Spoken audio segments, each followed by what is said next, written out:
आज मैं मंगलवार के व्रत की कथा सुना रही हूँ, इसको जरूर सुने और प्लीज वीडियो को लाइक शेयर सब्सक्राइब कमेंट जरूर करें।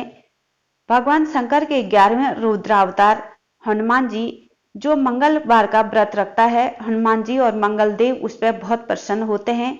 उसको सुख संपत्ति पुत्र धन यश की प्राप्ति होती है और मंगल देव की हमेशा उस पर असीम कृपा बनी रहती है।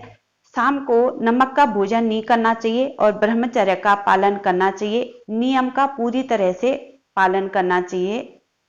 एक समय की बात है, एक ब्राह्मण दंपति की कोई संतान नहीं थी, जिस कारण वह बेहद दुखी थे। एक समय ब्राह्मण वन में हनुमान जी की पूजा के लिए गया।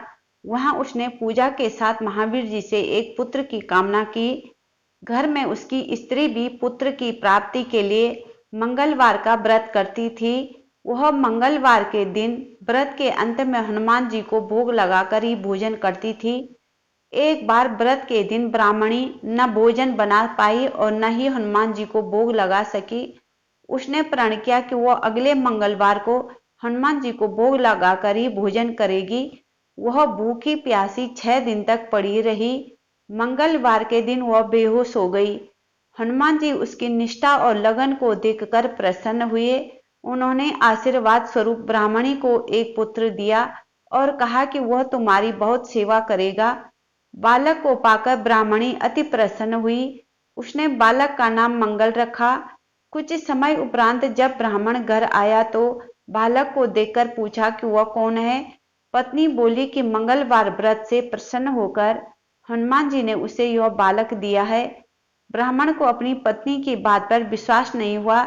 एक दिन मौका देखकर ब्राह्मण ने बालक को कुएं में गिरा दिया। घर पर लौटने पर ब्राह्मणी ने पूछा कि मंगल कहाँ है। तभी पीछे से मंगल मुस्कुराकर आ गया। उसे वापस देखकर ब्राह्मण आश्चर्यचकित रह गया। रात को हनुमान जी ने उसे सपने में दर्शन दिया और बताया कि वह पुत्र उसे उन्होंने ही दिया है। ब्राह्मण सत्य जानकर बहुत प्रसन्न हुआ। इसके बाद ब्राह्मण दंपति प्रत्येक मंगलवार को व्रत रखने लगी। जो मनुष्य मंगलवार व्रत कथा को पढ़ता या सुनता भी है, नियम से व्रत रखता है, ब्रह्मचर्य का पालन करता है और एक समय का मीठा भोजन करता है, हनुमान जी की कृपा से वह सब कष्टों से दूर हो जाता है। सर्व सुख उससे प्राप्त होती है, धन संपदा की प्राप्ति होती है और उस पे हनुमान जी की हमेशा असीम कृपा बनी रहती है।